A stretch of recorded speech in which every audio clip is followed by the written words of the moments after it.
Aman ya, Dok? Aman-aman.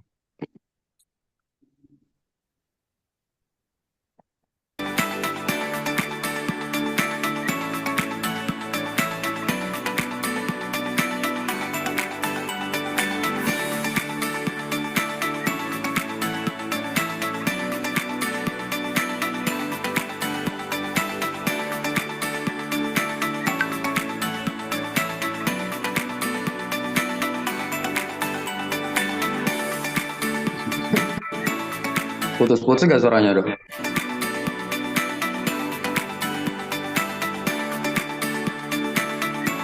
Kenapa, Mas? Putus putus-putus gak suaranya? Enggak, Jelas aman, gak? aman, aman. Aman, aman. Aman ya? Mak, ya, yang lain udah pada masuk, Mas. Belum ya, baru sebagian ya. Oke, sambil kita nunggu.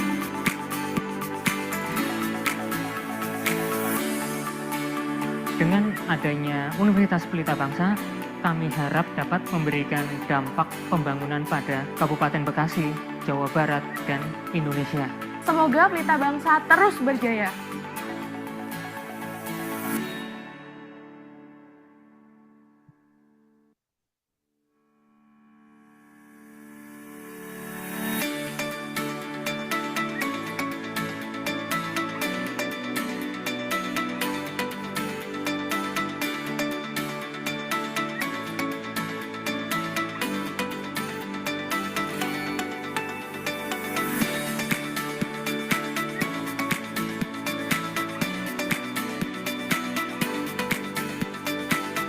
Universitas Pelita Bangsa merupakan penggabungan dari STT dan STIE Pelita Bangsa, berdiri dari 2 Agustus 2019 dan diresmikan pada 21 September 2019.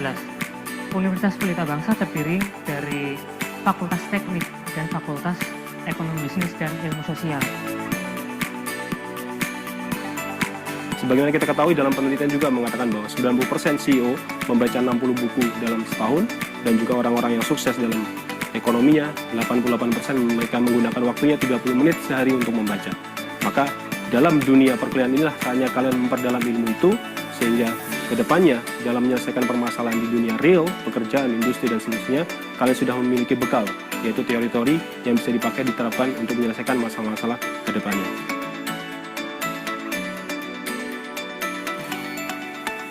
Alasan saya memilih Universitas Pelita Bangsa yang pertama, sangat fleksibel.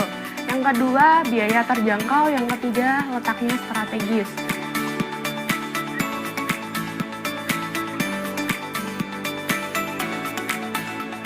Ini nggak ada satu kelasnya aja baru berapa? 19 orang. Yang lain tolong dihubungin dong.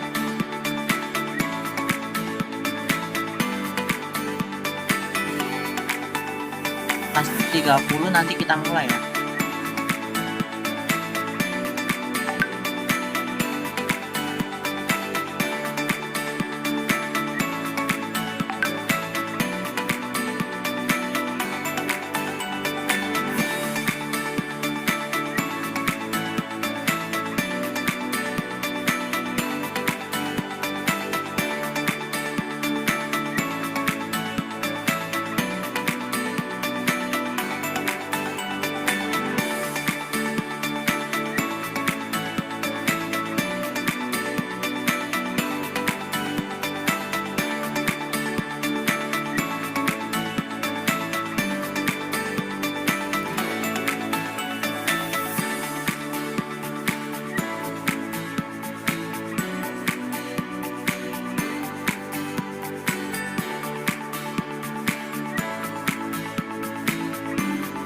Lewat 30 mulai, Dok? Ya, ya. Oke. Sambil nunggu Dengan pemateri kita. adanya Universitas Pelita Bangsa, kami harap Gue gak on cam dulu, Dok ya? dampak pembangunan pada Kabupaten Bekasi. Gak bisa on cam dulu, ini gak bisa nyetel Semoga Pelita backgroundnya. Bangsa terus berjaya. Oh, ya, ya. Oke.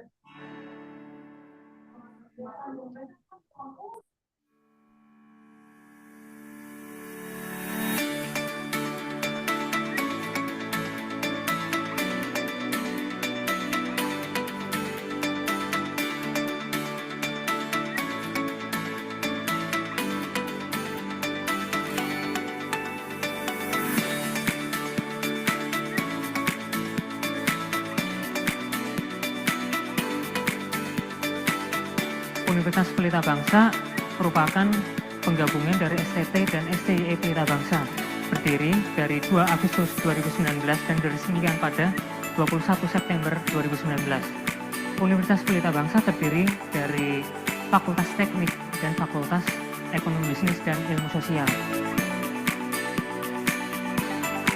Sebagaimana kita ketahui dalam penelitian juga mengatakan bahwa 90% CEO membaca 60 buku dalam setahun, dan juga orang-orang yang sukses dalam ekonominya, 88% mereka menggunakan waktunya 30 menit sehari untuk membaca. Maka dalam dunia perkuliahan inilah saatnya kalian memperdalam ilmu itu, sehingga kedepannya dalam menyelesaikan permasalahan di dunia real, pekerjaan, industri, dan seterusnya, kalian sudah memiliki bekal, yaitu teori-teori yang bisa dipakai diterapkan untuk menyelesaikan masalah-masalah kedepannya.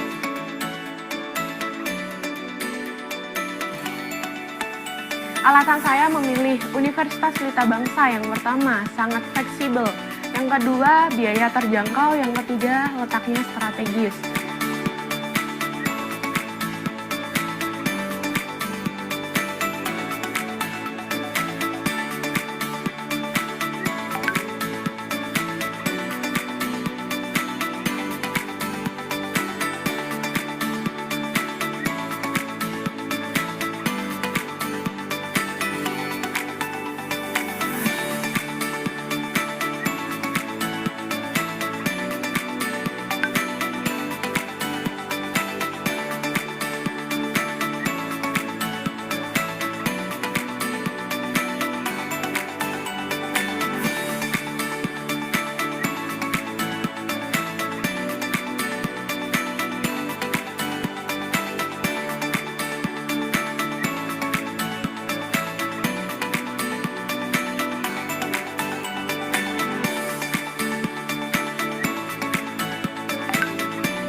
Dengan adanya Universitas Pelita Bangsa, kami harap dapat memberikan dampak pembangunan pada Kabupaten Bekasi, Jawa Barat, dan Indonesia. Semoga Pelita Bangsa terus berjaya.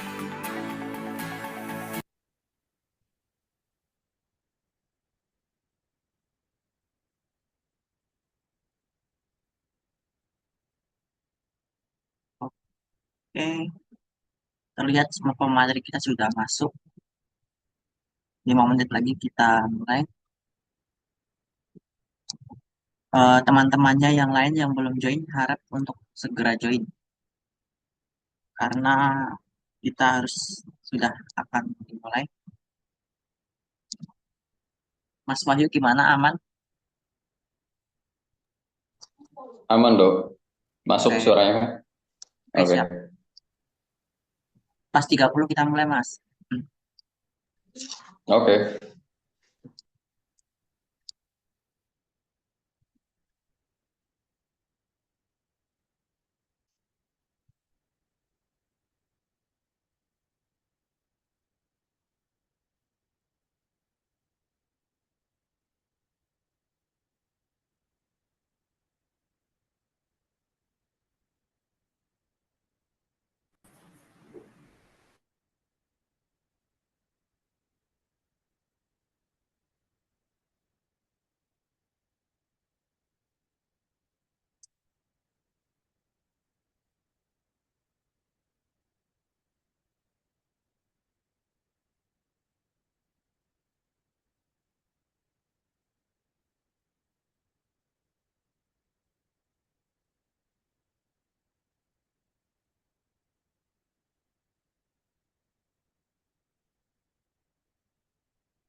Oke, baik.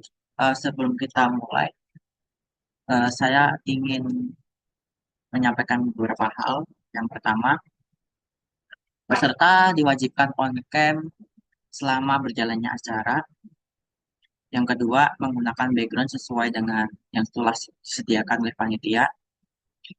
Dan yang ketiga, mengikuti jalannya seminar dari awal hingga akhir dan mendengarkan pemateri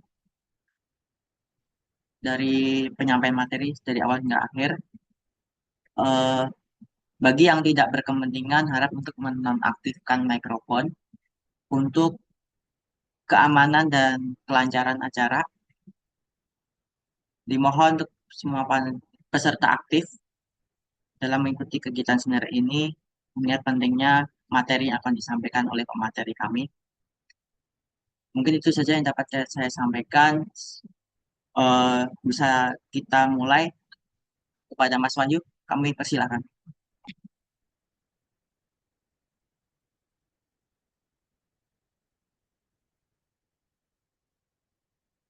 Mas Wahyu monitor.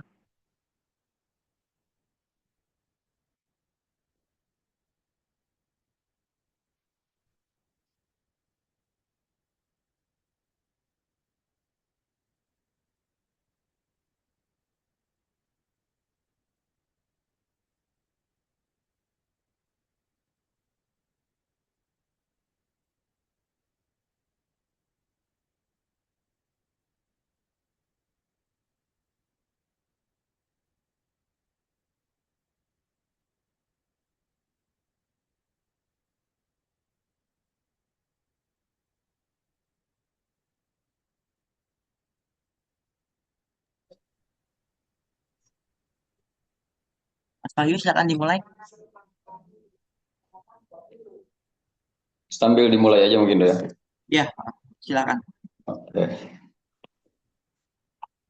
Baik, Assalamualaikum warahmatullahi wabarakatuh. Salam sejahtera untuk kita semua. Puji syukur kita panjatkan kehadirat Allah Subhanahu wa Ta'ala atas berkat dan rahmatnya kita masih bisa hadir dalam acara seminar yang bertema penggunaan teknik analisis data untuk meningkatkan akurasi peramalan permintaan inventory yang optimal. Saya Wahyudi Hidayat yang akan memandu jalannya acara pada hari ini. Sebelum kita memulai acara pada hari ini, izinkan saya untuk membacakan terlebih dahulu susunan acara kita pada hari ini.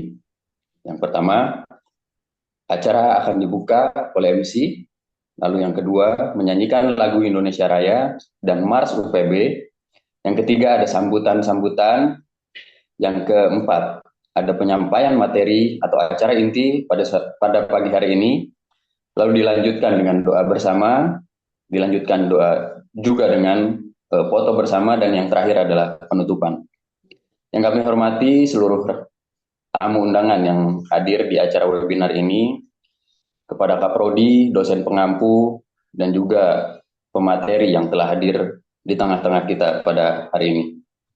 Sebelum kita memasuki acara inti pada hari ini, marilah bersama kita menyanyikan lagu Kebangsaan Indonesia Raya dan dilanjutkan dengan Mars UPB.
Bangsaku ratu semuanya, bangunlah cinta bangsa padanya untuk Indonesia Raya.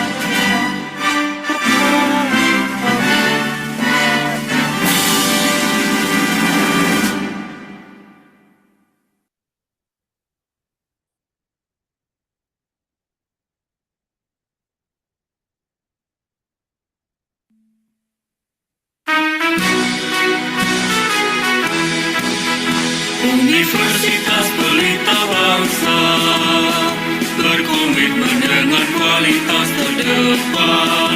Universitas Pelita Bangsa membangun pendidikan yang bermutu.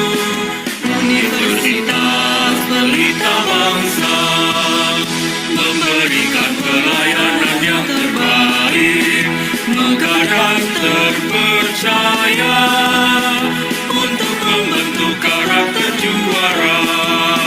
Terus maju dan terus berprestasi. Universitas Pelita Bangsa tetap semangat dan terus berjuang, bersatu membangun Indonesia.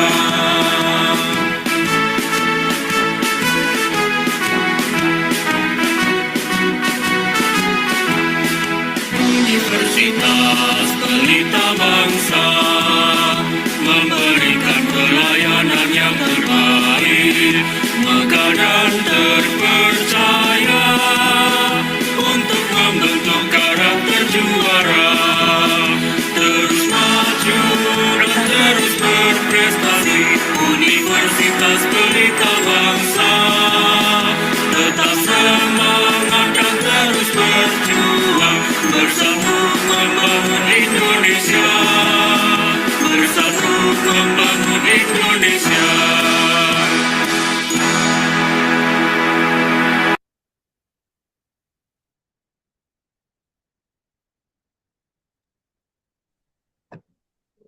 Baik, terima kasih. Untuk selanjutnya kita memasuki acara sambutan-sambutan. Dan untuk sambutan yang pertama akan disampaikan oleh Ketua Pelaksana pada kegiatan hari ini. Kepada Ananda Fernando Bianduki, kami persilakan. Oke, baik, terima kasih sebelumnya. Assalamualaikum warahmatullahi wabarakatuh.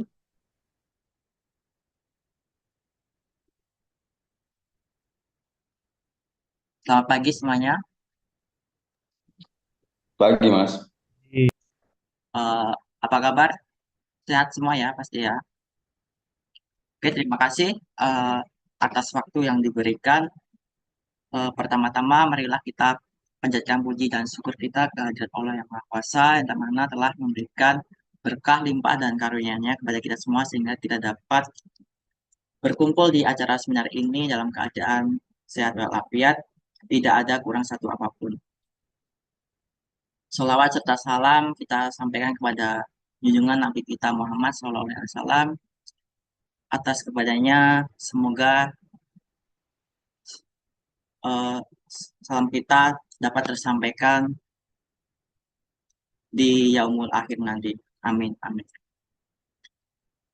Terima kasih teman-teman atas waktunya dalam acara kegiatan pada pagi hari ini, yaitu tentang seminar perencanaan dan pengendalian produksi, yang mana tema kita akan mengangkat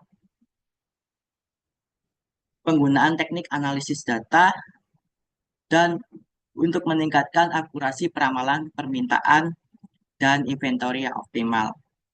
Adapun kegiatan ini atas latar belakang dalam perkembangan teknologi dan digitalisasi yang telah membawa dampak signifikan pada berbagai aspek bisnis, termasuk dalam pengelolaan rantai pasok. Salah satunya tantangan yang dihadapi oleh perusahaan adalah bagaimana meningkatkan akurasi yang peramalan dan permintaan sesuai dengan inventory yang optimal. Adapun maksud dan tujuan pada hari ini yaitu meningkatkan pengetahuan dan kemampuan analisis data dalam peramalan dan inventory. Yang kedua yaitu meningkatkan akurasi peramalan dalam permintaan dan inventory dengan menggunakan teknik analisis yang lebih efektif. Dan yang ketiga yaitu meningkatkan efisiensi. Yang keempat, meningkatkan kemampuan dalam kompetensi para praktisi dan akademisi dalam bidang analisis data. Yang kelima, membagikan pengalaman dan sharing pengetahuan tentang penggunaan teknik analisis data. Mungkin itu saja yang dapat saya sampaikan. Kurang lebihnya saya mohon maaf. Mohon peserta dapat mengikuti kegiatan ini dengan baik. Terima kasih. Assalamualaikum warahmatullahi wabarakatuh. Waalaikumsalam warahmatullahi wabarakatuh. Terima kasih kepada Mas Fernando atas sambutan yang telah disampaikan. Untuk selanjutnya, marilah kita dengarkan bersama sambutan dari dosen pengampu mata kuliah Pengendalian dan Perencanaan Produksi, yaitu Bapak Muhammad Makmun Effendi, Eskom Enkom. Kepadanya kami persilahkan.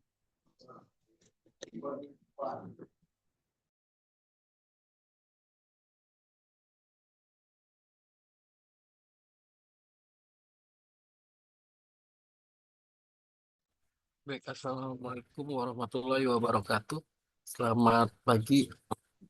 Waalaikumsalam warahmatullahi wabarakatuh. Pagi, Pak. Selamat sejahtera buat kita semua. Pada pagi hari ini kita diberi kesempatan untuk belajar bersama dengan bertemakan penggunaan teknik analisis data untuk meningkatkan akurasi peramalan permintaan dan inventory yang optimal yang akan disampaikan oleh Bapak Insinyur Dwiki Saputra, Sarjana Teknik MM. Saya mewakili Universitas Pelita Bangsa mengucapkan terima kasih Pak atas waktunya untuk memberikan tambahan pembekalan materi kuliah perencanaan dan pengendalian produksi. Semoga ilmu yang Bapak sampaikan pada hari ini bisa kami terapkan ketika kami bekerja di perusahaan nantinya. Demikian yang bisa saya sampaikan pada hari ini. Itu saja.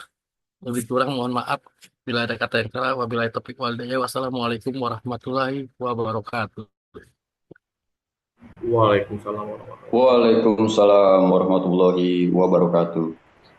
Baik, para hadirin yang kami hormati, telah kita dengarkan bersama sambutan-sambutan yang telah disampaikan oleh Ketua Pelaksana dan juga oleh Bapak dosen pengampu kita. Dan untuk acara selanjutnya, yaitu kita akan memasuki kepada acara inti, yang dimana peserta diharapkan bisa memaksimalkan acara ini dengan baik, dan juga bisa memperhatikan dalam saat sesi pemaparan yang akan dilakukan oleh pemateri. Untuk acara pada pagi hari ini, yaitu acara inti yang akan dipandu oleh moderator kita, Ananda Muhammad Yusuf. Untuk itu, tanpa berlama-lama, acara saya serahkan kepada Mas Yusuf selaku moderator. Oke, sebelumnya suara saya bisa terdengar jelas? Aman, Mas. Oke, saya ucapkan terima kasih kepada Kak, siapa ini? Yang MC? Oke, terima kasih. Oke, terima kasih saya ucapkan kepada Mas Wahyu selaku Master of Ceremony. Assalamualaikum warahmatullahi wabarakatuh. Salam sejahtera untuk kita semua. Shalom, Om Swastiastu, Namo Buddhaya, salam kebajikan. Halo teman-teman semua, apa kabar hari ini? Apakah masih semangat? Masih. Oke. Alhamdulillah. Untuk kedepannya mungkin saya minta bisa on cam semua ya. Oke. Semoga teman-teman semua selalu dalam keadaan sehat walafiat. Perkenalkan, nama saya Muhammad Yusuf. Saya seorang mahasiswa Universitas Pelita Bangsa Cikarang sebagai moderator yang akan mendampingi selama sesi materi berlangsung pada pagi hari ini. Nah, webinar pada pagi hari ini bertajuk tentang penggunaan teknik analisis data untuk meningkatkan akurasi peramalan permintaan dan inventory yang optimal. Wah, tentunya tema webinar kita pada pagi hari ini akan sangat bermanfaat ya bagi kita semua tentunya yang akan memasuki dunia industri setelah lulus dari UPB nanti. Nah, untuk memberikan insight tentang materi tersebut, tentu saja kami mengundang narasumber nih yang sudah berpengalaman dalam topik webinar pada pagi hari ini. Yuk, kita langsung sapa Pak Dwiki nih. Saya enaknya manggil Pak atau Mas nih, Pak Dwiki? Panggil Mas aja, nggak apa-apa. Oke, siap. Oke, kita langsung sapa Mas Dwiki. Apakah Pak Mas Dwiki sudah berada di Zoom meeting? Sudah ya? Oke. Apa kabar Mas Dwiki? Alhamdulillah, baik Mas. Begitupun Mas Yusuf, bagaimana kabarnya? Baik. Kalau saya nggak usah ditanya lagi ya Mas, kabarnya luar biasa baik, Alhamdulillah. Dan tentu saja saya dan teman-teman sudah nggak sabar nih untuk mendengarkan materi dari Pak Mas Dwiki, mohon maaf. Oh ya Mas, sebelumnya saya akan memperkenalkan Mas Dwiki ke teman-teman semua, supaya teman-teman semua lebih dekat nih dengan Mas Dwiki. Teman-teman, Mas Dwiki ini seorang lulusan Industrial Engineering di Universitas Buana Perjuangan Karawang. Beliau juga merupakan alumni S2 dari Universitas Pelita Bangsa dengan prodi Marketing Management, dan saat ini beliau sedang menempuh pendidikan sebagai engineer profesional di Universitas Katolik Indonesia Atmajaya. Selain itu, beliau seorang yang mempunyai berbagai pengalaman yang sangat banyak di dunia industri, dari mulai menjadi seorang operator hingga saat ini menjadi seorang staf produksi. Pengalamannya sangat luar biasa sekali ya, dan tentunya sangat relate dengan kehidupan kita sebagai mahasiswa yang mengambil pendidikan sambil bekerja. Dan jangan lupa untuk disiapkan catatannya pada webinar pagi hari ini, karena nanti di akhir sesi akan ada tanya jawab kepada narasumber.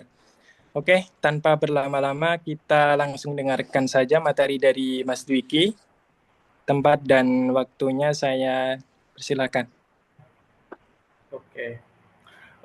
Terima kasih sekali lagi kepada moderator pada pagi hari ini, yaitu Mas Yusuf ya.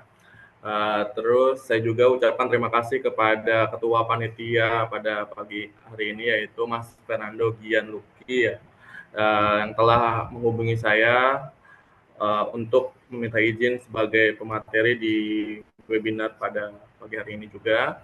Saya juga ucapkan terima kasih juga kepada dosen pengampu yang telah mengizinkan saya, yaitu Bapak Muhammad Makmum Effendi, Eskom Mkom. Izin Pak untuk memaparkan beberapa pengalaman dan materi yang telah saya miliki. Tak lama-lama mungkin saya izin untuk share screen. Ini share screen-nya dari saya sendiri atau dari panitia, Mas Fernando? Dari Masnya, Mas Dwiki. Oh, dari saya sendiri ya. Oke, izin ya.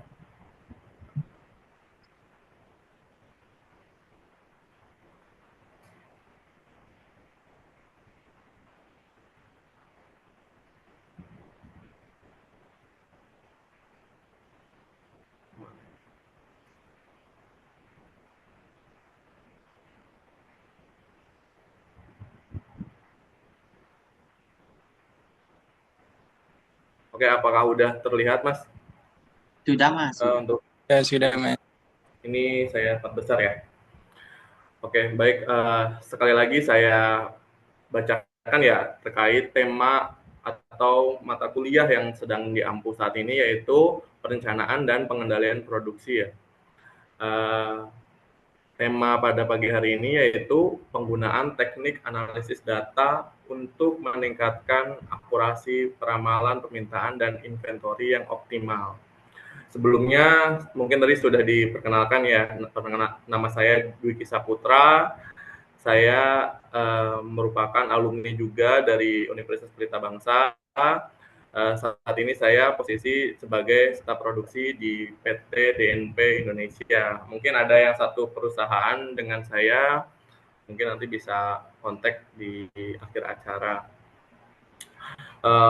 Berikut beberapa riwayat pendidikan dan pengalaman kerja dan prestasi kerja. Mungkin terakhir riwayat pendidikan saya baru saja lulus di Universitas Katolik Indonesia Atmajaya, mungkin di bulan Mei baru wisuda, yaitu menempuh program profesi insinyur. Mungkin adik-adik sekalian nanti siapa tahu ke depannya mau melanjutkan ke jenjang profesi insinyur, itu banyak universitas yang membuka program studi ini untuk menunjang pekerjaan adik-adik semua atau teman-teman semua sebagai teknik industri atau insinyur teknik industri yang profesional.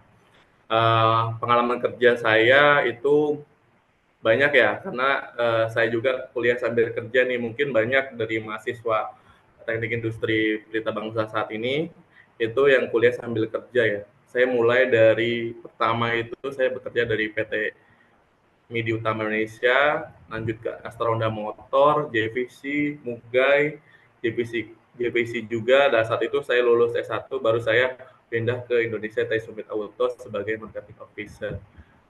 Lalu lanjut ke Glico Manufacturing Indonesia sebagai production.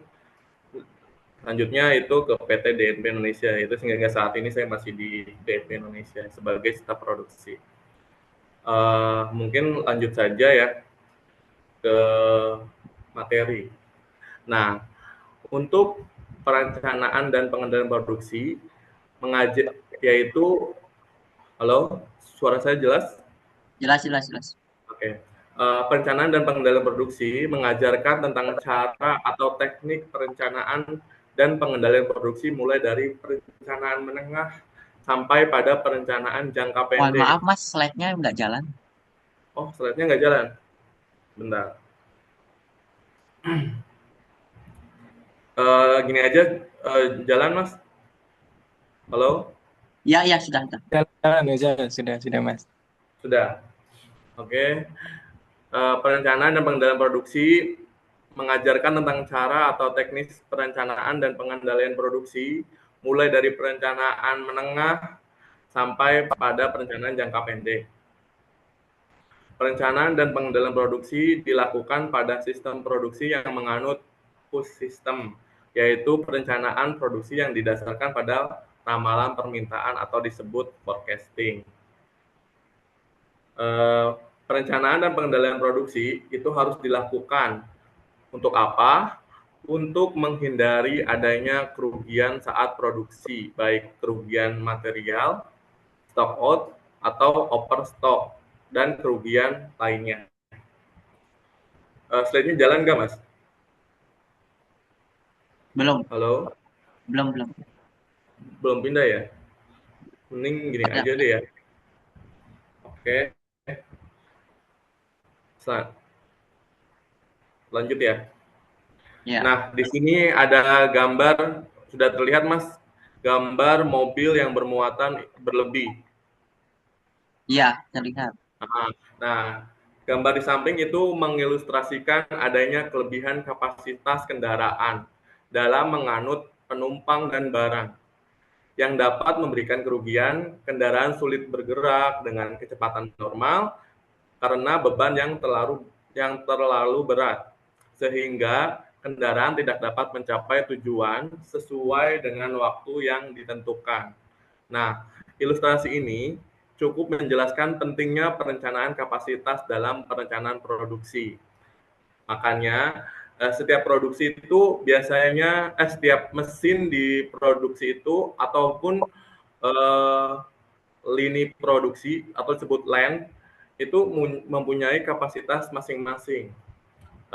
Seperti misalkan kalau mas-mas kalian kerja di PT spare part otomotif, itu ada namanya mungkin mesin CNC ya mas. Nah, di mesin CNC itu juga kan kita ada namanya waktu atau cycle time. Nah, di situ kita bisa hitung tuh selama 8 jam atau satu shift dalam bekerja, itu kita maksimal dapat berapa output. Nah, jika dikalikan 3 shift, kira-kira atau 24 jam, kira-kira itu bisa dapat berapa output. Misalkan 3.000 pieces gitu ya. Nah, tapi kita menerima pesanan di lebih dari 3.000 pieces gitu, misalkan 4.000, mungkin kita bakal overload ya, melebihi kapasitas produksi mesin kita untuk memenuhi kebutuhan pelanggan. Mungkin ada beberapa cara untuk dapat kita memenuhi kebutuhan pelanggan tersebut, mungkin kayak subkon, atau kita dengan cara membeli mesin baru, atau juga kita bisa kalau sudah 3 shift dalam satu hari, mungkin kita bisa dapat melemburkan karyawan kita di hari Sabtu jika Sabtu tersebut tidak dimasukkan ke hari kerja ataupun Minggu ya. Nah, disitulah cara-cara manajemen atau sekelas manajer produksi itu memberikan kewenangannya untuk dapat memenuhi kebutuhan produksi atau sesuai dengan schedule yang sudah ditetapkan. Nah, di sini saya akan membahas tentang peramalan ya. Tadi ada disebut peramalan. Peramalan itu apa sih? Peramalan itu kan kalau di perusahaan biasanya sebutnya forecast atau forecasting. Nah, peramalan ini adalah seni dan ilmu dalam memprediksikan kejadian yang akan datang. Jadi kita tuh seolah-olah kayak nanti bulan depan produksinya kira-kira berapa ya? Misalkan sekarang itu produksinya 1.000, bulan depan naik atau turun gitu kan, sesuai dengan history forecast sebelum-sebelumnya itu seperti apa di bulan-bulan tersebut biasanya. Lalu mengapa sih harus melakukan peramalan atau forecasting? Nah, di sini ada alasannya. Dengan adanya tenggang waktu atau lead times, keputusan dapat dibuat dari jauh sebelum kejadian yang tidak pasti. Nah, maksud dari keputusan itu, kita bisa mempersiapkan terlebih dahulu sebelum hari atau bulan tersebut. Misalkan, kita akan produksi di bulan Juni. Nah, kita bulan Maret itu sudah mendapatkan forecasting biasanya untuk di bulan Juni tersebut. Jika di bulan Juni tersebut ada lonjakan tinggi untuk produksinya, mungkin kita juga harus mempersiapkan beberapa item seperti materialnya, kedua manpower-nya cukup atau tidak, terus ketiga bagaimana mesinnya, lalu subkon jika kita akan melimpahkan beberapa kekurangan produksi bekerja sama dengan kita.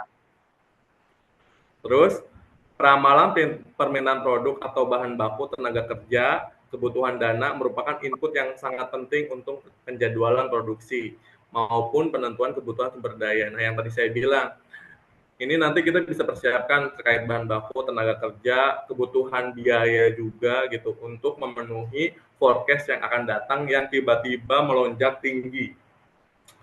Nah, ini merupakan menjadikan perencanaan produksi menjadi lebih mudah.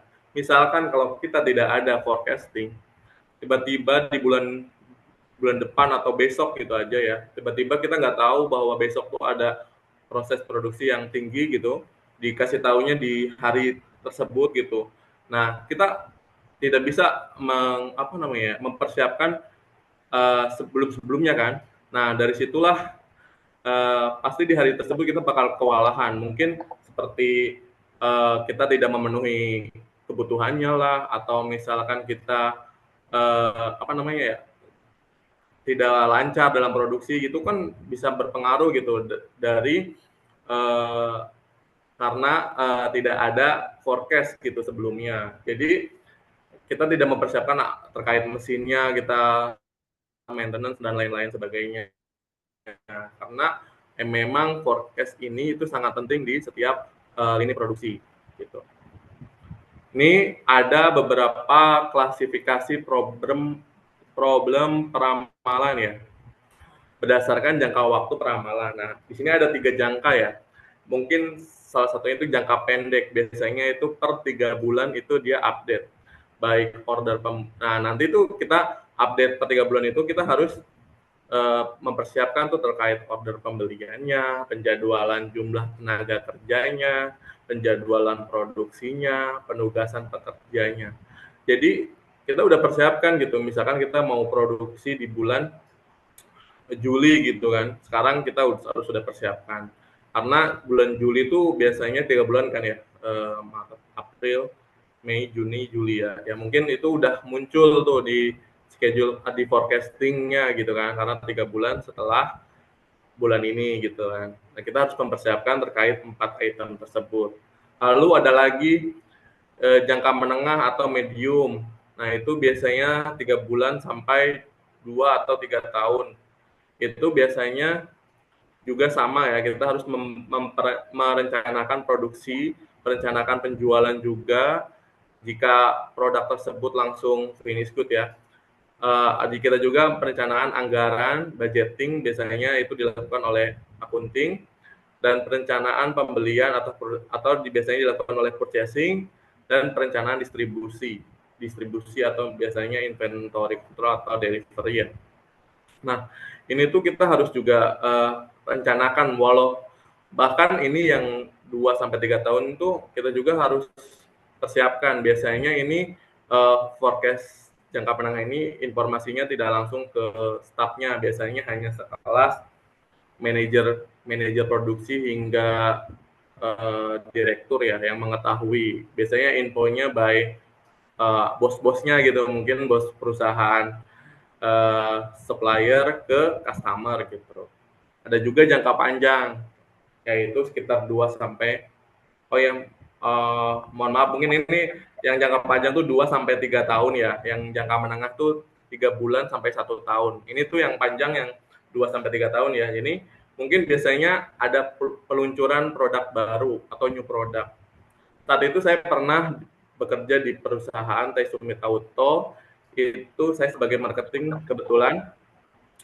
Di situ biasanya ketika customer saya, itu salah satunya itu Hyundai, waktu itu akan launching produk baru, itu biasanya 2 tahun sebelum Hyundai akan produksi atau mass production itu maksudnya produksi massal, biasanya 2-3 tahun tuh dia udah 2 atau 3 tahun sebelumnya tuh dia udah memberikan beberapa produk yang akan dia beli gitu.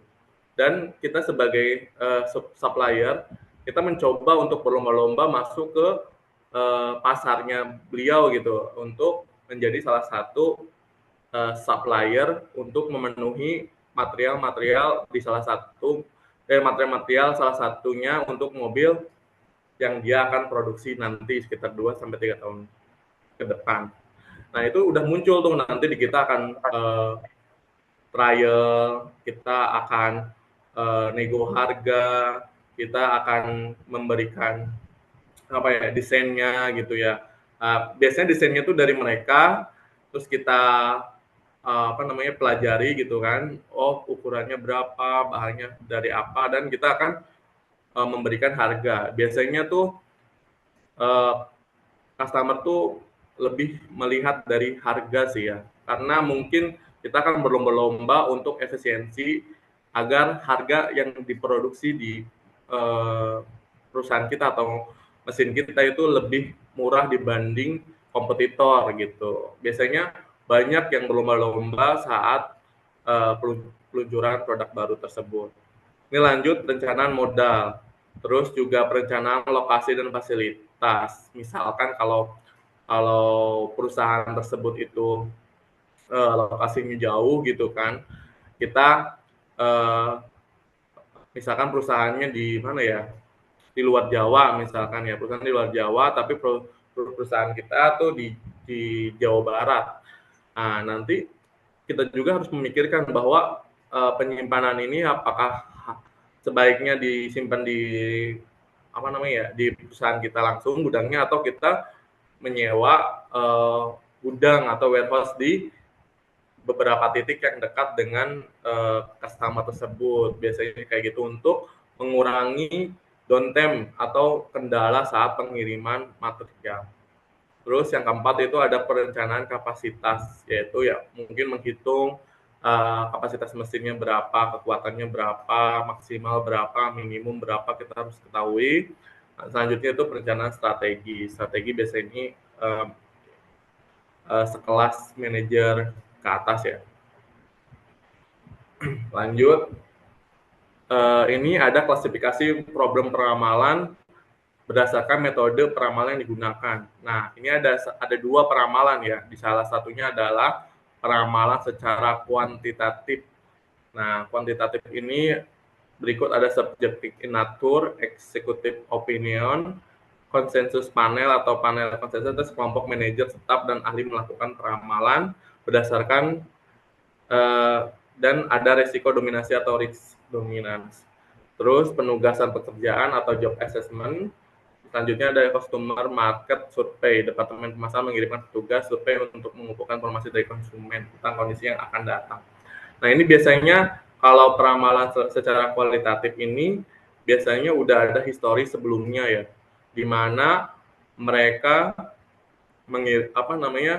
udah pernah pesan terlebih dahulu gitu ke kita. Jadi kita bisa lebih mudah untuk meramalkan atau membuat forecasting-nya gitu di bulan-bulan selanjutnya. Lalu yang kedua itu seharusnya itu metode kuantitatif ya. Mungkin ada di slide selanjutnya yang lebih jelas ya. Ini tadi ya. Ini sama saja. Ini pendekatan kuantitatif meliputi metode deret berkala atau time series dan metode kausal. Metode deret berkala menggunakan data masa lalu yang tadi saya bilang untuk memprediksi data yang akan datang. Biasanya customer tersebut sudah pernah pesan di kita dengan produk yang sama. Biasanya kita bisa memperkirakan, oh perusahaan ini lagi naiknya di bulan apa, turunnya bulan apa, kenaikannya berapa persen, penurunannya berapa persen. Kita sudah tahu gitu siklus atau pola pola kenaikan keturunan si pemesanan customer tersebut. Sedangkan metode kausal itu mengasumsi faktor yang diramal memiliki hubungan sebab akibat terhadap beberapa variabel independen. Nah, pendekatan kuantitatif ini dapat diterapkan dengan syarat, tersedianya informasi masa lalu, misalkan dia pernah pesan.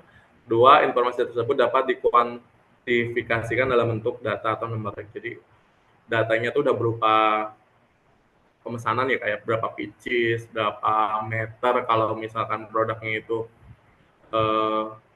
panjang gitu kan, itu biasanya meter hitungannya, ada berapa komponen dan lain sebagainya. Nah, deret berkala adalah suatu urutan waktu observasi yang diambil pada interval waktu tertentu. Analisis terhadap deret berkala dilakukan untuk mengidentifikasi perilaku dasar dari deret tersebut. Jenis pola data yang umum dapat dilihat pada gambar berikut. Nah, ini ada beberapa pola data, di mana pola data ini ada pola data horizontal, pola data maksimum, pola data siklus, dan pola data tren.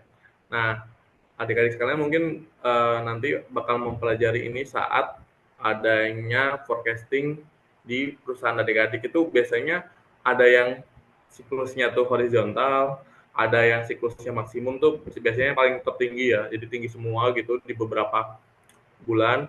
Lalu ada polanya siklus gitu, dan ada tren. Jadi tren itu dari sedikit hingga paling tinggi gitu kan.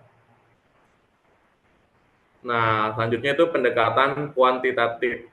Nah, di mana pendekatan kuantitatif digunakan pada saat tidak tersedianya sedikit pun data histori atau tidak pernah pesan sebelumnya gitu. Ramalan ini paling sesuai digunakan dalam perencanaan penjualan produk baru. Nah, metode yang digunakan yaitu metode DLP. Nah, apa sih yang dimaksud metode DLP? Nah, metode DLP ini merupakan suatu proses yang memperoleh kesepakatan dari sekumpulan tenaga ahli atau yang expert ya, tanpa mereka mengetahui satu sama lain.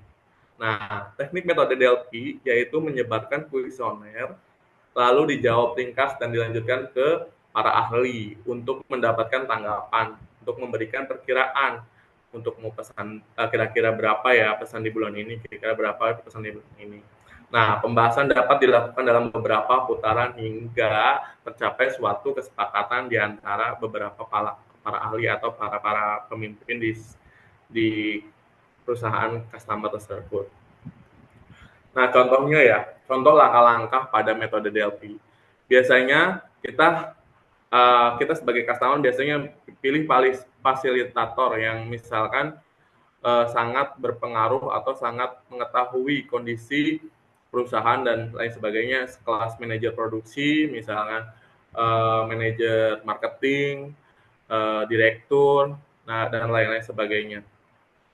Nah, lalu identifikasi para ahli yang diperlukan. Nah, nanti kita perlu juga tuh bahwa pengalaman dia untuk memegang atau mengetahui kondisi perusahaan itu sampai mana gitu kan.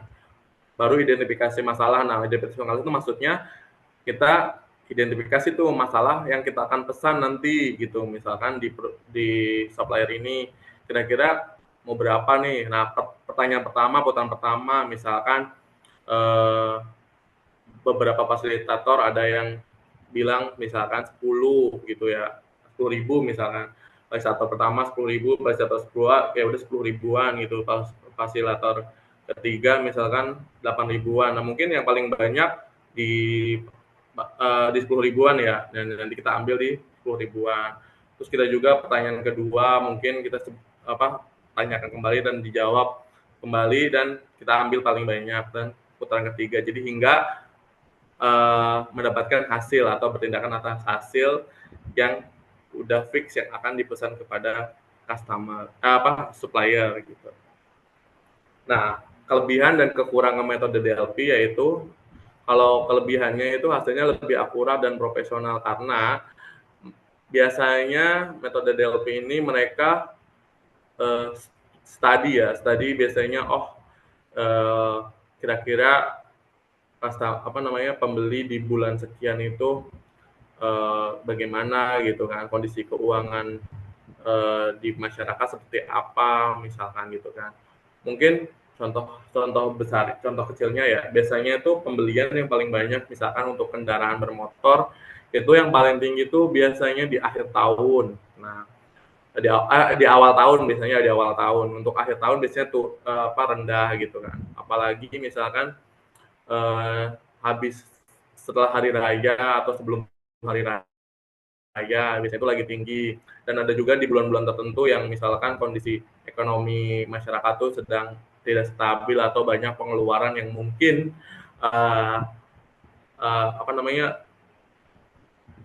fasilitator atau profesional yang sudah memprediksi itu bahwa di bulan-bulan tersebut itu bakal pembeliannya itu turun gitu. Jadi kita harus fasilitator biasanya lebih tahu gitu kan, karena mereka study dulu gitu dari bulan awal 1 Januari hingga Desember. Tapi kekurangannya itu memerlukan waktu yang lama, tidak seperti metode yang tadi, metode kuantitatif. Yaitu kalau kuantitatif kan udah ada data sebelumnya, jadi mereka hanya meneruskan data tersebut dan memperkirakan di tahun ini itu kenaikannya berapa persen, berarti kita korelasikan dengan tahun yang sebelumnya di bulan-bulan tersebut. Gitu. Nah, mungkin teman-teman sekalian udah tahu atau belum terkait perencanaan agregat. Nah, apa sih yang dimaksud perencanaan agregat? Rencana agregat menggunakan informasi mengenai kelompok atau lini produk, bukan produk individu. Nah, rencana ini berkaitan dengan total atau agregat dari lini produk individu tersebut. Nah, kita contohkan yaitu PT Mayora Indah Tbk.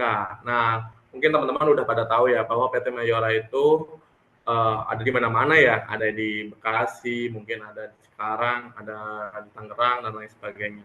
Tapi PT Mayora ini memiliki beberapa divisi gitu kan.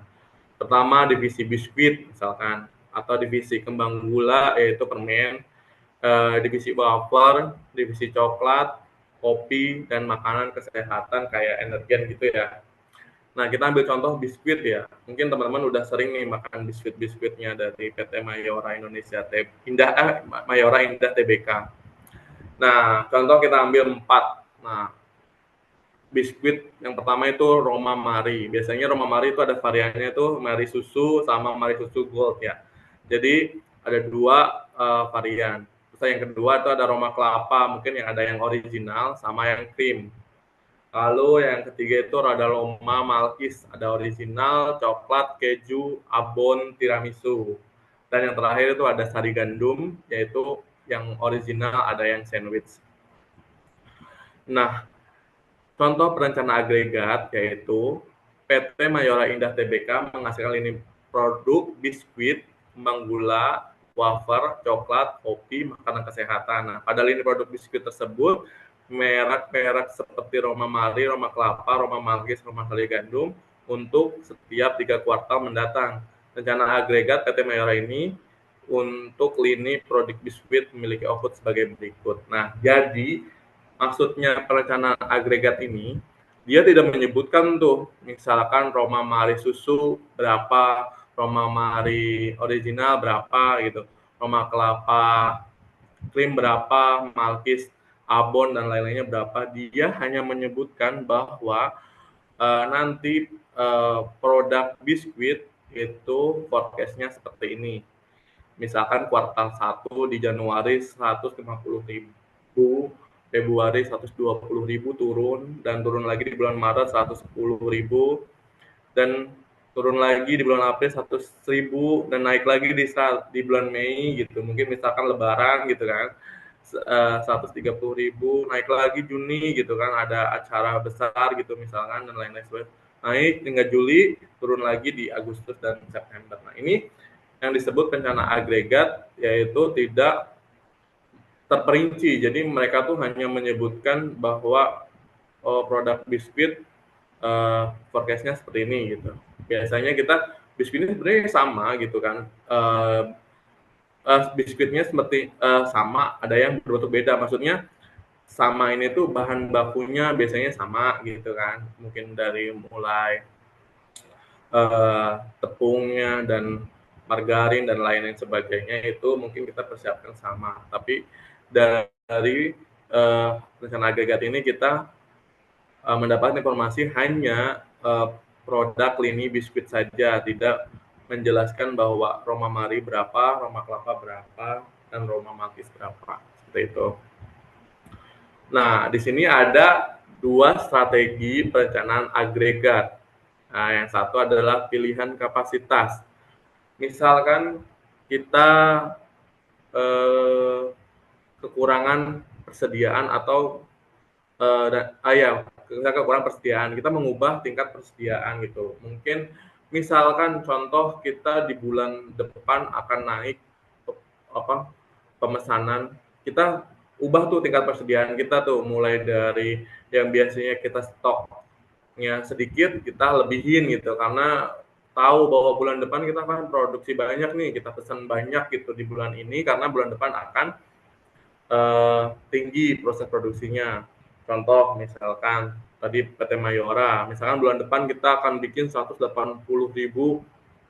dus gitu kan, misalkan yang biasanya 100.000 gitu kan. Nah, biasanya bahan bakunya kita beli cuman misalkan 10 ton gitu ya, terus kita naikkan menjadi 15 ton atau 20 ton di bulan ini karena buat persiapan di bulan besok untuk memenuhi kebutuhan pada bulan besok 180 dus gitu. Atau mengubah tingkat tenaga kerja gitu kan. Ada lagi nih, misalkan bahwa kalau membuat 100 dus ya selama 1 bulan itu cuma membutuhkan sekitar 50 tenaga kerja. Sedangkan kalau kita pengen lebih, kita harus ada station yang dipisahkan. Biasanya 1 orang megang 2 mesin gitu kan. Karena emang pemesanannya ini nggak terlalu banyak. Nah, nanti kalau pemesanannya banyak, itu yang 1 orang 2 mesin itu biasanya dibagi tuh, ditambah lagi tenaga kerja. Jadi 1 mesin 1 biar lebih optimal.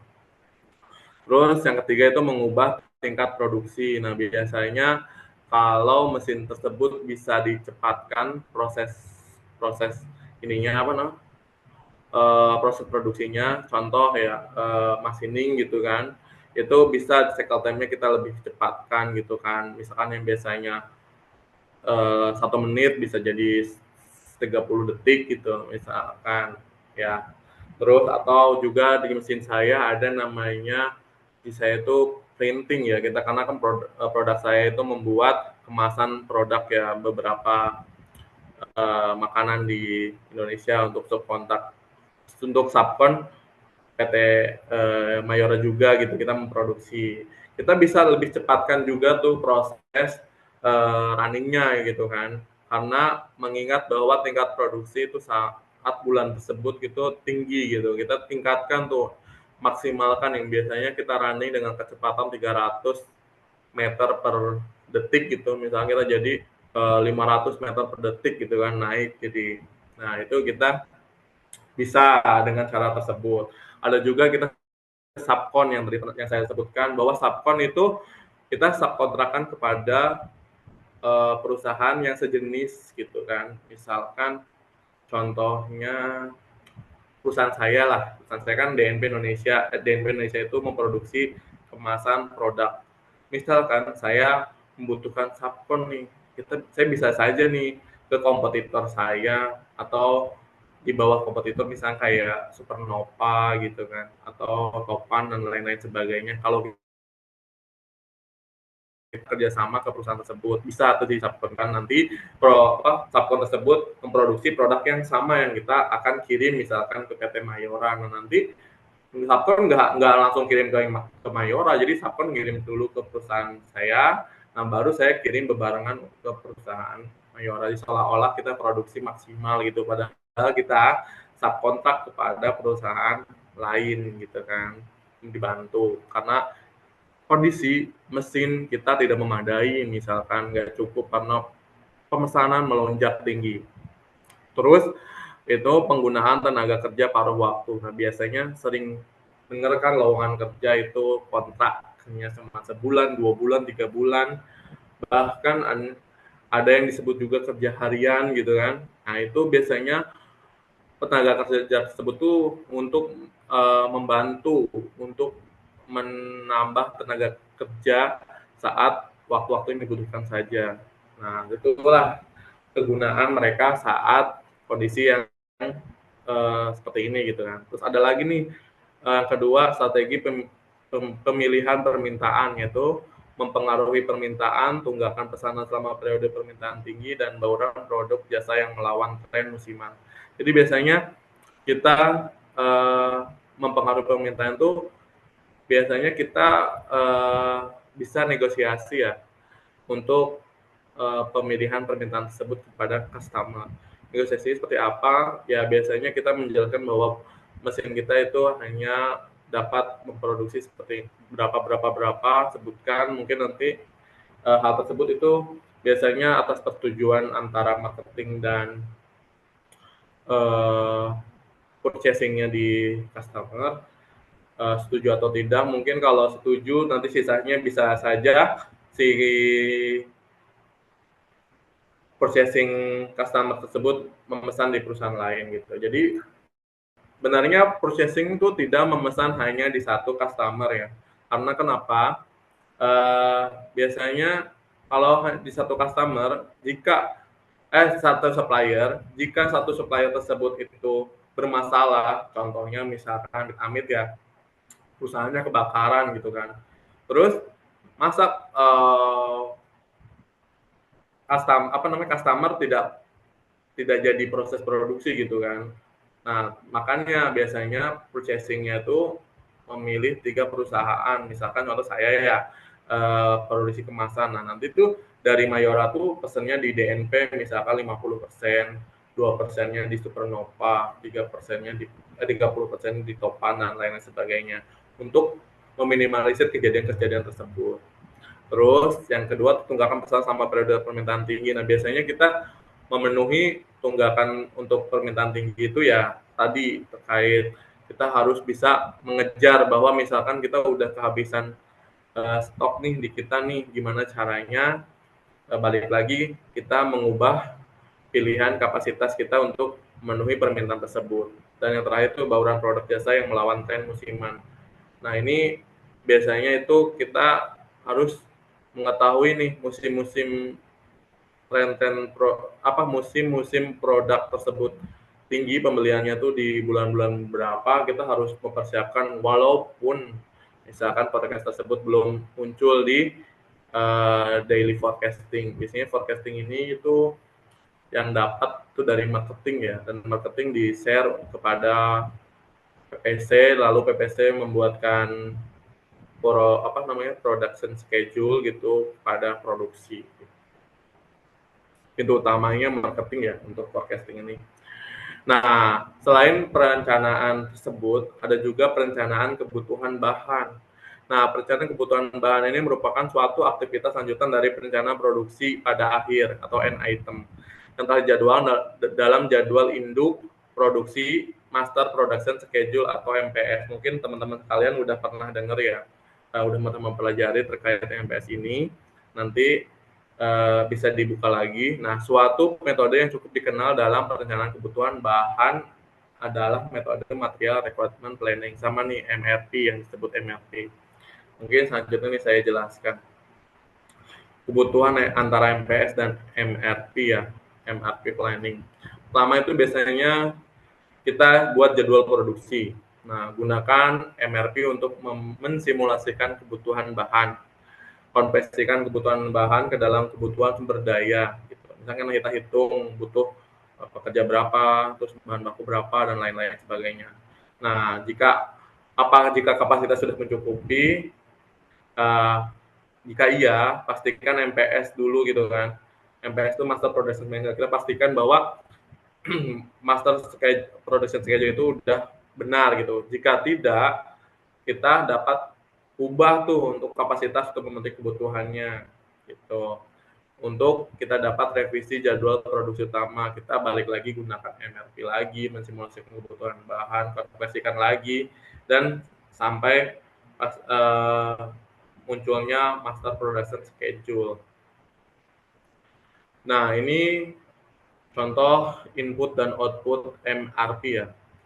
Biasanya dimulai dari aggregate planning, aggregate production planning.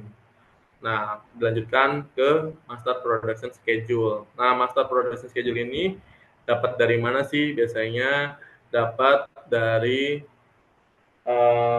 jadwal pemesanan maksudnya dapat dari customer, informasi yang sudah setiap hari gitu udah sering dipesan gitu, sama forecasting demand yang naik turun atau random atau perusahaan yang baru-baru gitu kan. Nah, itu dilanjutkan ke material planning atau MRP program. Nah, biasanya di MRP program ini dimulai dari engineering desain produk, terus engineering biasanya bikin BOM atau bill of material, itu biasanya disebut dengan besaran tagihan material ya. Besaran tagihan material ini ntar ada rinciannya gitu, kita membutuhkan part-part apa untuk mendesain produk tersebut. Selain itu kita juga ada inventory transaction dan inventory record file. Selanjutnya disatukan kepada master planning atau MRP, dan hasilnya di akhir-akhir itu kita dapat jadwal pemesanan yang direncanakan untuk pengendalian input atau output produksi. Dan yang selanjutnya itu kita mendapatkan laporan pengecualian, laporan planning, perencanaan, dan terkait laporan performance atau performance control. Nah, mungkin teman-teman ada yang belum tahu apa yang disebut BOM ya. Ini saya ambil contoh sepeda. Kita setiap membuat sepeda, kita membutuhkan satu rangka, satu setang, dua roda, satu dudukan atau saddle. Dan satu rangka terdiri dari satu rangka lainnya dan setang satu. Terus yang terakhir itu misalkan ada dudukan setang yang di bawah. Terus yang kedua itu roda. Roda kita terdiri dari pelak dan ban. Pelaknya 2, bannya 2. Ini salah satu contoh misalkan BOM sepeda ya. Mungkin teman-teman kalau di engineering bakal mempelajari BOM sepeda ya. BOM terkait produk-produknya sendiri itu membutuhkan berapa, ukurannya berapa, dan nanti kita dibuatkan harga-harganya dan menghasilkan harga satu part tersebut. Nah, selain terkait penyiapan bahan baku, kita juga harus memikirkan bahwa line balancing, di mana kalau produk tersebut kita assembly, kita rakit, kita harus memikirkan nih terkait line balancing ini. Line balancing apa sih gitu kan? Line balancing merupakan suatu metode penugasan sejumlah pekerja ke dalam stasiun-stasiun kerja yang saling berkaitan atau berhubungan dalam suatu lintas atau lini produksi. Sehingga setiap stasiun kerja memiliki waktu yang tidak melebihi waktu siklus dari stasiun kerja tersebut. Nah, selain itu dapat pula dikatakan bahwa line balancing sebagai suatu teknik untuk menentukan product mix yang dapat dijalankan oleh suatu assembly line untuk memberikan fairly consistent flow of work melalui assembly line itu pada tingkatan yang direncanakan. Nah, assembly line itu sendiri suatu pendekatan menempatkan fabricate part secara bersama pada serangkaian workstation yang digunakan dalam lingkungan repetitif manufacturing, atau dengan pengertian yang lain adalah sekelompok orang dan mesin yang melakukan tugas-tugas sekuensial dalam merakit suatu produk. Nah, mungkin teman-teman sini ada yang pernah bekerja di bagian assembly, baik assembly roda 2 atau roda 4 atau produk-produk DVD elektronik lainnya, itu mungkin mereka bebannya sama gitu kan. Operator tersebut biasanya durasi pengerjaannya itu harus sama. Karena apa? Karena jika tidak sama, itu bisa mempengaruhi proses produksi, mungkin bisa ngejam di beberapa stasiun atau beberapa operator, atau bisa disebut dengan bottleneck ya. Nah, dalam lini produksi ini membuat produk terdapat beberapa workstation atau beberapa operator gitu ya, proses gitu, dengan asumsi setiap workstation ini memiliki satu pekerjaan. Tugas setiap workstation ini adalah mengassembly produk akan menjadi produk yang sudah jadi dan dapat dijalankan. Berikut adalah part yang diassembly oleh masing-masing workstation. Misalkan contoh nih, operator pertama itu merakit, memasang, melakukan pengecekan. Operator 2 merakit, memasang, mengecekan. Dan operator 3 merakit, memasang, melakukan pengecekan. 4 juga sama, merakit, memasang, melakukan pengecekan. Tetapi jika di salah satu workstation ini ada yang melebihi aktivitas, misalkan memasangnya ada 4 kali, lalu misalnya merakitnya ada 2 kali, itu udah tidak sama ya. Mungkin bisa jadi misalkan hal tersebut ada di workstation 2. Nah, nanti di workstation 3 ini dia akan menunggu produk yang muncul dari workstation 2, padahal workstation 3 ini sudah selesai mengerjakan. Di sini dia menumpuk tuh, karena workstation pertama normal tuh dia menghasilkan banyak barang, dan workstation 2 menjadi adanya penumpukan tersebut dengan bottleneck. Nah, bottleneck adalah pada proses perakitan terjadinya operator yang bekerja sebagai assembler itu mendapatkan beban yang tidak merata gitu. Ini contoh gambarnya ya di mesin B gitu. Dia baru menghasilkan dikit nih gitu kan. Terus tapi dia udah menerima banyak gitu, karena di proses dia tuh karena lama pengerjaannya gitu kan. Lalu di mesin C dia nunggu produknya si mesin B. Mesin B kebanyakan mesin A membuat terus karena scale time-nya sebentar gitu. Nah, ini kita juga harus pikirkan terkait bottleneck analysis untuk mendapatkan sesuai dengan judul kita kan, hasil yang optimal gitu ya, proses produksi di lini produksi yang optimal gitu kan. Kita juga harus pikirkan terkait bottleneck analysis ini jika teman-teman menjadi leader atau supervisor di suatu lini produksi. Mungkin yang terakhir ya, kita simpulkan, pada dasarnya ramalan bukanlah ilmu pasti. Tidak ada peramalan yang 100% terjadi itu sama gitu ya. Meskipun demikian, dengan adanya metode peramalan ini, dapat membantu kita untuk memahami segala kemungkinan yang akan terjadi di masa depan dan dampaknya bagi proyek atau perusahaan kita, sehingga kita dapat lebih siap untuk menghadapi segala risiko di masa mendatang. Kita lebih prepare, lebih persiapan gitu kan dengan adanya forecasting. Forecasting bisa saja sewaktu-waktu dia bakal turun dadakan gitu, walaupun sudah diestimasi 3 bulan ke depan tuh, misalkan di Juli tuh bakal tadi yang saya bilang 180.000 pack gitu ya.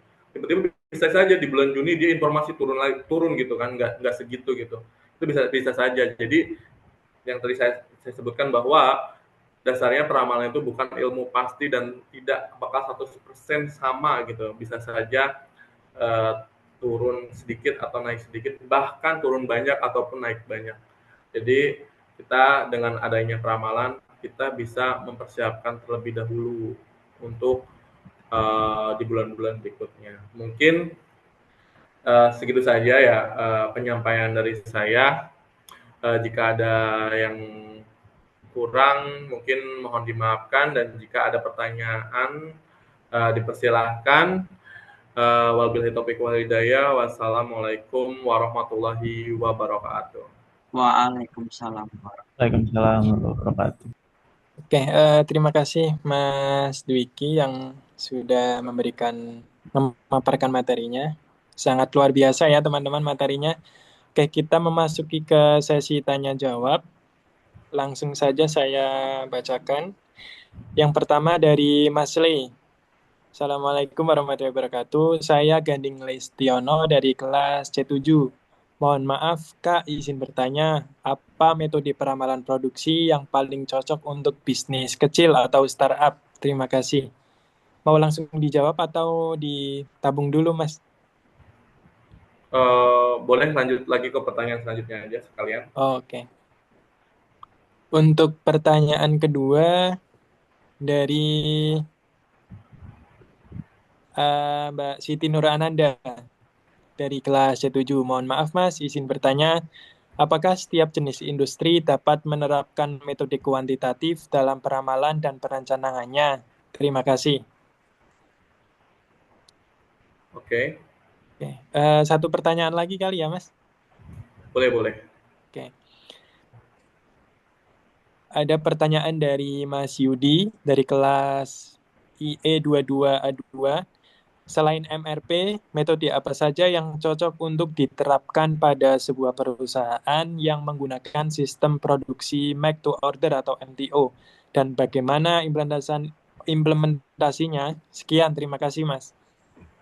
Oke. Sebelumnya, terima kasih kepada antusias mahasiswa Teknik Industri Universitas Pelita Bangsa ya. Banyak sekali nih saya lihat pertanyaan-pertanyaan ya dari saya sebelumnya. Mungkin presentasi ini 3 saja ya? Iya, mungkin 3 pertanyaan saja. 3 aja maksimal ya. Saya akan jawab mungkin yang pertama terlebih dahulu ya, tadi di mana perusahaan startup ini dari Gading Lestiono ya. Betul ya? Iya, betul. Iya, betul, Mas. Itu bertanya apa metode peramalan produksi yang paling cocok untuk bisnis kecil atau startup. Terima kasih. Untuk bisnis kecilnya itu bisnis kecil apa nih? Produknya apa? Saya pengen tahu dulu. Terus penjualannya langsung atau melalui market lainnya gitu. Misalkan dia hanya produk belum jadi, produk finish good atau produk semi finish good. Saya pengen tahu ini siapa, Mas Gading Lei. Karena berbeda ya, biasanya itu metode yang kita terapkan tuh berbeda. Tapi yang lebih sering digunakan sih metode peramalannya itu ya itu yang tadi ya. Dulu saya buka dulu. Metode yang cocok ya.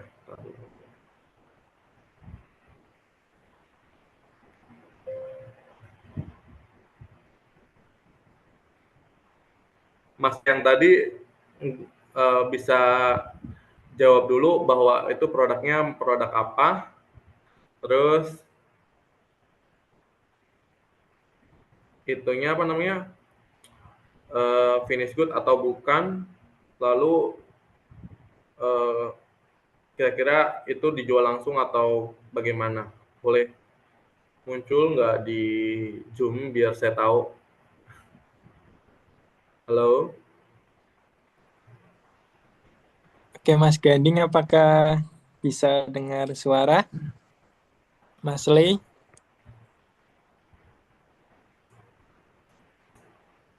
Oke ya, mungkin Mas Gadingnya lagi Iya, mungkin lagi sambil Oke, bekerja mungkin, Mas. mungkin lagi bekerja ya. Jadi ya mungkin ya yang cocok untuk bisnis kecil itu ya mungkin biasanya kita dengan peramalan, dengan cara peramalan yang metode yang tadi yang saya bilang itu tuh yang kita eh, langsung ramalkan itu, enggak berdasarkan dari histori itu yang tadi disebut dengan, saya agak mana ya,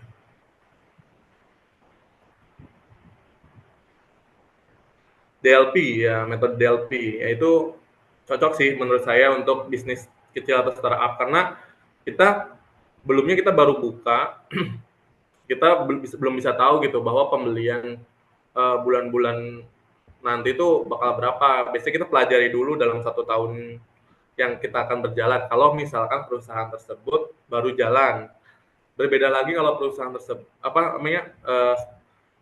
bisnis tersebut sudah berjalan gitu. Kita bisa menggunakan metode kuantitatif atau tadi yang bisa dicek dengan menggunakan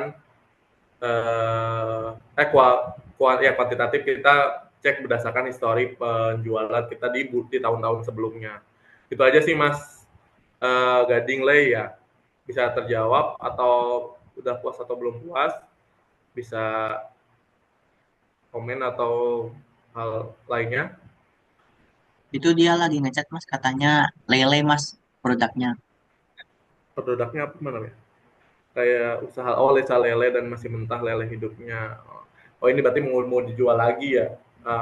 Jadi mau dijual lagi kepada penjual lele goreng gitu ya, atau pecel lele gitu ya, atau dan lain-lain sebagainya untuk diproses lagi untuk matang gitu ya, untuk dimasak gitu kan. Ya itu sih setahu saya kalau misalkan perusahaan tersebut baru dibangun, kita menggunakan metode DLP.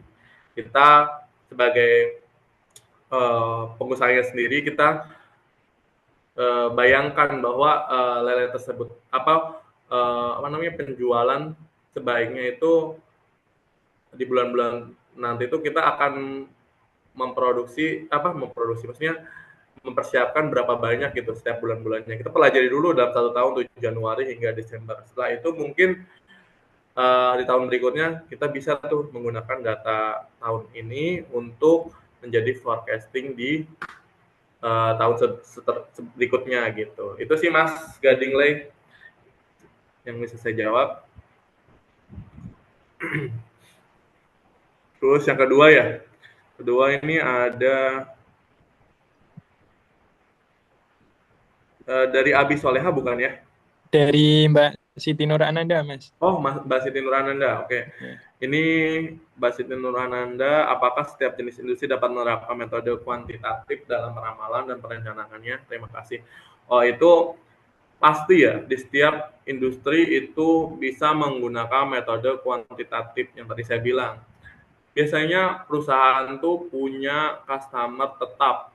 Contoh halnya saya dulu di Thai Summit Auto itu sebagai produksinya itu spare part stamping ya.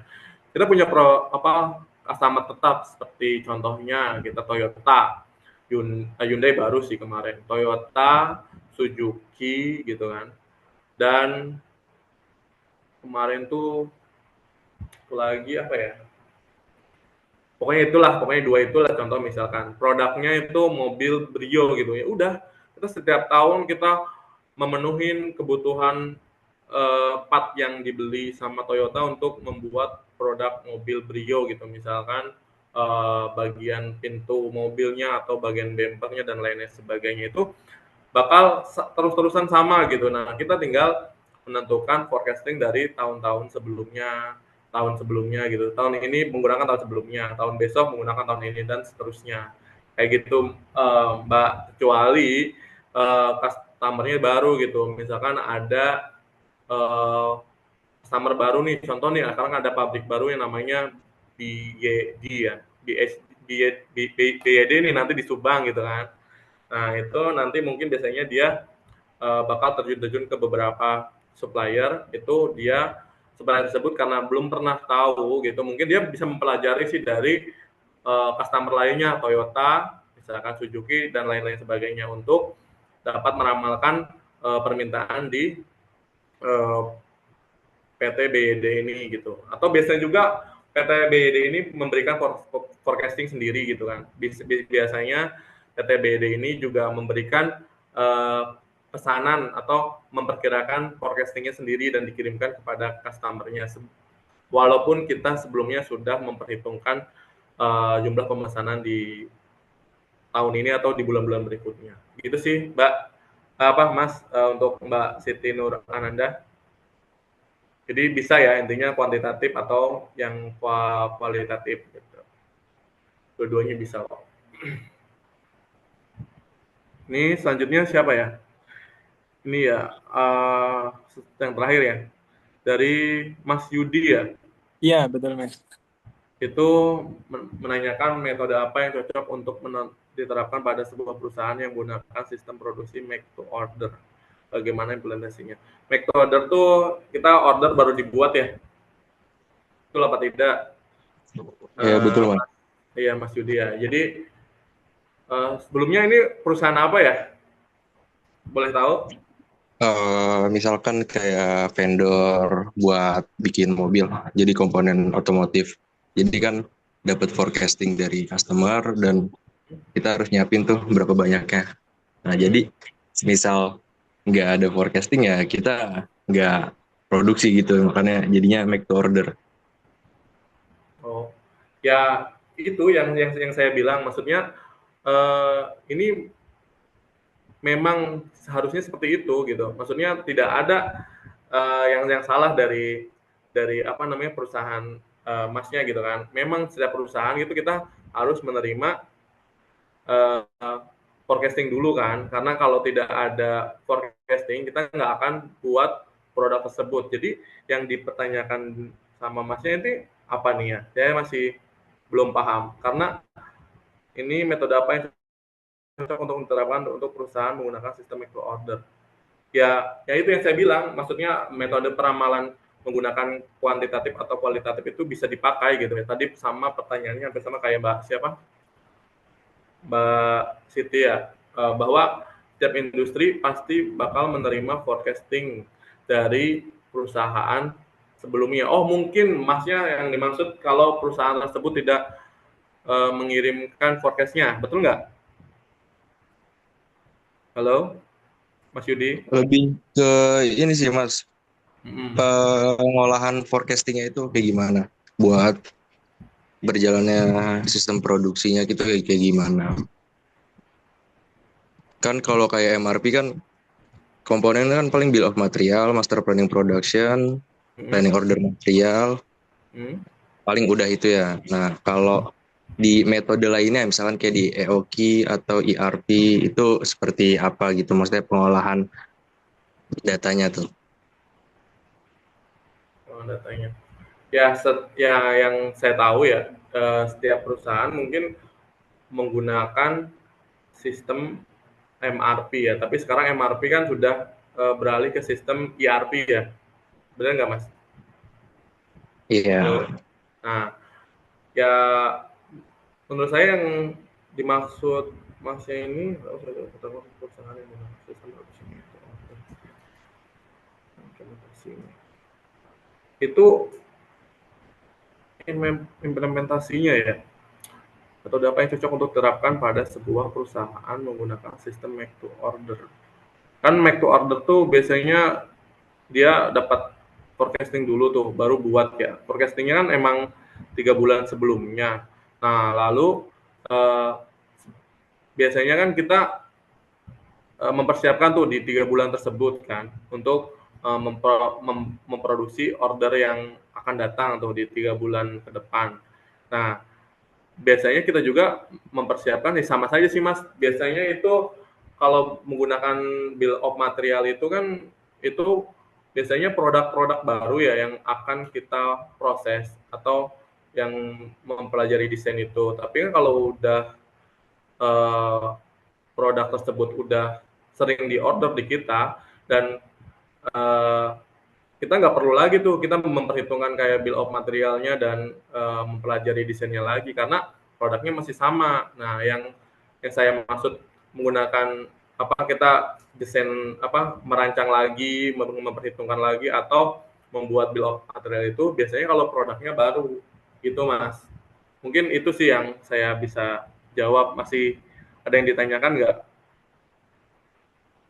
Enggak Mas, sudah. Sekian, terima kasih atas jawabannya. Oh ya, oke.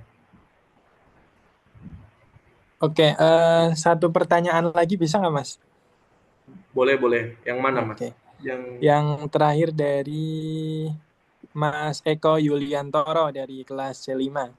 Izin bertanya, metode peramalan apa yang paling tepat untuk data dengan pola musiman dan perubahan yang secara tiba-tiba? Oke. Ya, metode peramalan yang paling tepat yaitu ya tadi metode peramalan menggunakan data kualitatif ya. Itu sih yang paling tepat Mas. Karena biasanya pola musiman ini nggak beda jauh sih sama tahun-tahun sebelumnya. Mungkin hanya bergeser dikit aja ya. Dan perubahan secara tiba-tiba. Maksudnya tuh tiba-tibanya itu bukan karena biasanya tuh di tahun ini misalkan ada kendala, misalkan ada perang dunia di mana tuh kayak kemarin tuh Palestina dan lain sebagainya itu juga mempengaruhi ya terkait pemesanan gitu kan. Misalkan kita ada proses ekspor ke sana gitu melewati negara tersebut, itu bisa tiba-tiba gitu merubah forecast dadakan gitu. Jadi saran ya ramal yang paling tepat itu yang udah menggunakan metode kualitatif maksudnya.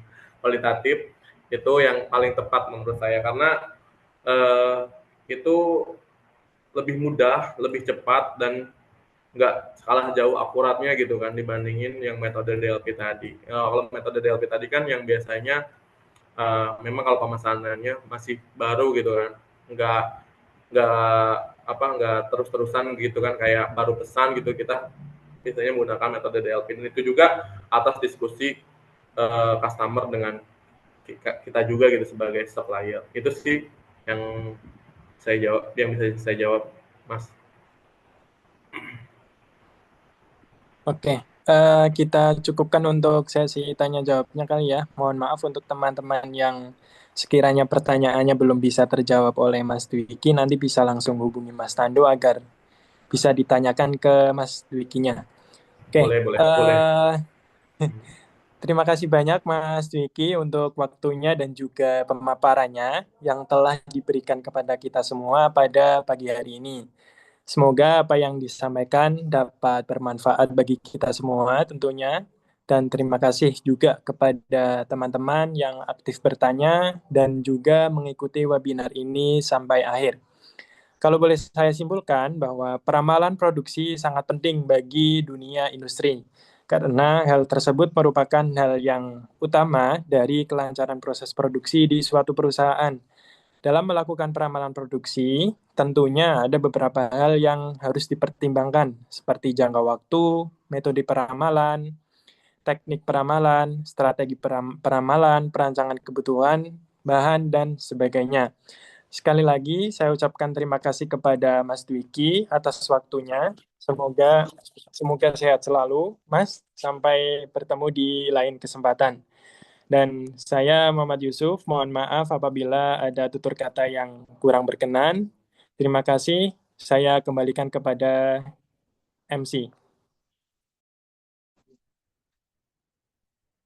Baik, terima kasih kepada Mas Yusuf dan juga kepada pemateri kita pada pagi hari ini atas segala paparan materi yang telah diberikan. Untuk acara selanjutnya yaitu kita akan melakukan sesi foto bersama, dan dimohon kepada hadirin seluruh yang hadir pada pagi hari ini dimohon untuk bisa on cam terlebih dahulu.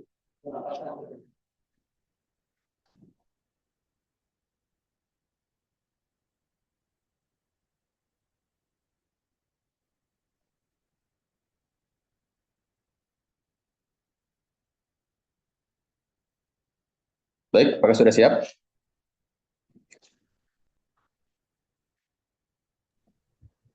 Coba untuk on cam semuanya untuk sesi foto bersama.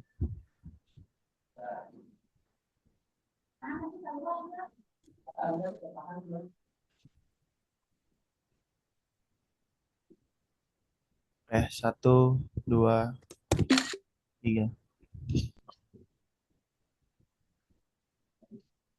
Oke, terima kasih. Kembalikan ke MC.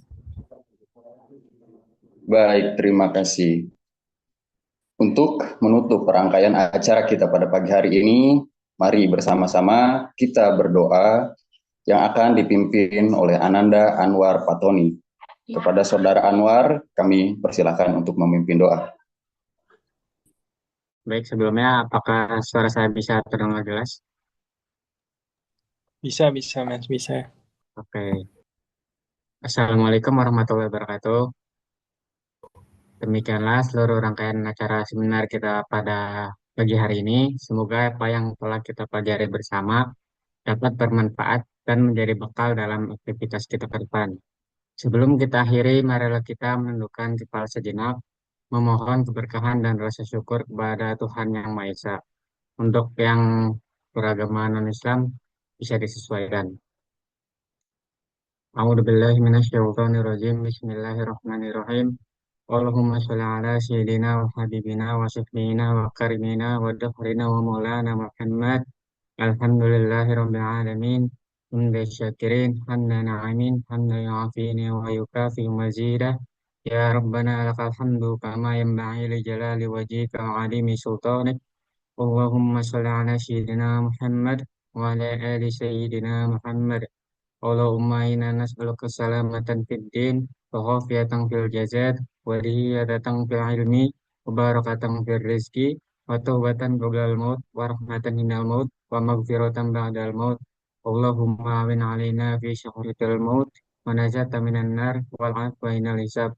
Rabbana dzalamna anfusana wa illam taghfir lana wa tarhamna lanakunanna minal khasirin. Rabbana hab lana min azwajina wa dhurriyyatina qurrata a'yun waj'alna lil muttaqina imama. Rabbana atina fid dunya hasanah wa fil akhirati hasanah wa qina adzabannar. Subhana rabbika rabbil izzati amma yasifun wa salamun alal mursalin walhamdulillahi rabbil alamin. Wassalamualaikum warahmatullahi wabarakatuh.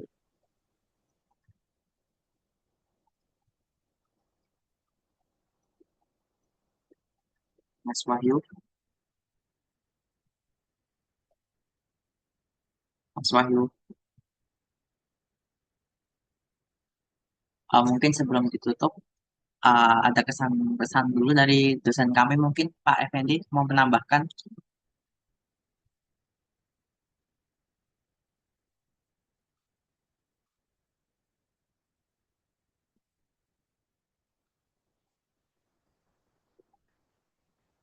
Bapak masih tergabung dengan kami, Pak?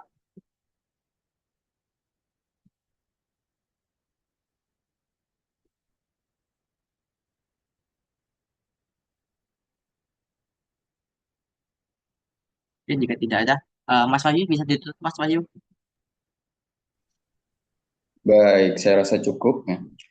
Hadirin yang berbahagia, tidak terasa kita sudah sampai pada penghujung acara pada pagi hari ini. Semoga apa yang telah disampaikan oleh narasumber kita pada pagi hari ini dapat menambah wawasan dan juga menjadi bekal yang berharga untuk kita di dunia akademik maupun praktik profesional. Kami mengucapkan terima kasih yang sebesar-besarnya kepada seluruh pihak yang telah berkontribusi, pada narasumber, panitia, dan seluruh panitia yang telah mengikuti acara seminar pagi hari ini dengan penuh antusias. Akhir kata, saya selaku MC memohon maaf apabila terdapat kekurangan ataupun salah dalam penyebutan nama selama memandu jalannya acara ini. Sampai jumpa di seminar-seminar berikutnya. Terima kasih. Assalamualaikum warahmatullahi wabarakatuh. Waalaikumsalam warahmatullahi Waalaikumsalam. Terima kasih Mas Diki. Terima kasih ya. Izin Terima kasih live. Mas. Yuk. Mas.